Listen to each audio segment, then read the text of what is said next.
तुम्ही बघू शकता डोंगरगावचे म्हसोबाचे पुजारी माणिक नाना गुरव या ठिकाणी आहेत. त्यांनी हा पॉईंट दाखवलाय आणि त्यांचं चॅलेंज आहे की इथं पाणी लागणारच आहे. रान पूर्ण खडकाळ आहे. तर गुरु मग तुमचं चालू करा पद्धत, कसं पाणी बघताय तुम्ही, काय ते दाखवा. माणिक गणपती गुरव डोंगरगाव म्हसोबाचे मुख्य पुजारी. मला ही पाणी दाखवण्याची सत्ता झालेली आहे. आतापर्यंत कमीत कमी मी 2.5-3 हजार मारले, 8 लाख रुपये मारले आतापर्यंत माझ्या ह्याच्यापर्यंत. आणि त्या ठिकाणी त्याचं पावलं या 4 घरांची बांधली. पूर्व पश्चिम आहे, उत्तर पश्चिम आहे आणि माझा तिच्या वायुवाने तिच्या वायूची लागली किती सेक्टराची पाणी टिकावं नसते.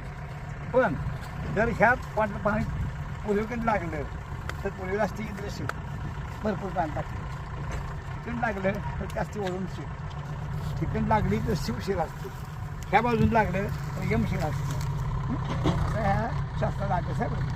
आणि ही बनायची असे ह्या बाजून आलेलं पाणी हे पण चांगलं असतं देवाची दिशेने.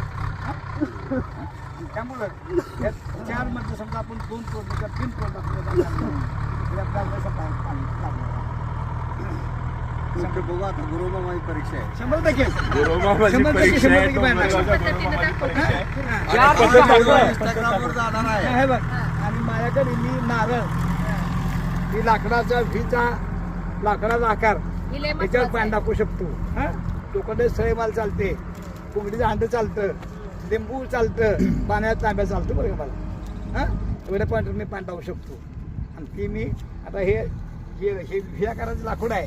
हे लाकूड जर मी क्रासवर नेलं तर ते माझ्या हातामध्ये कर कर कर कर घेत असतं.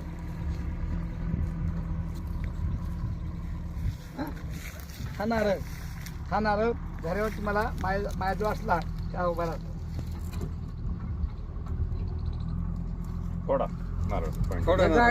गाड लावते का? चल बाजारी बाजार ठेवा.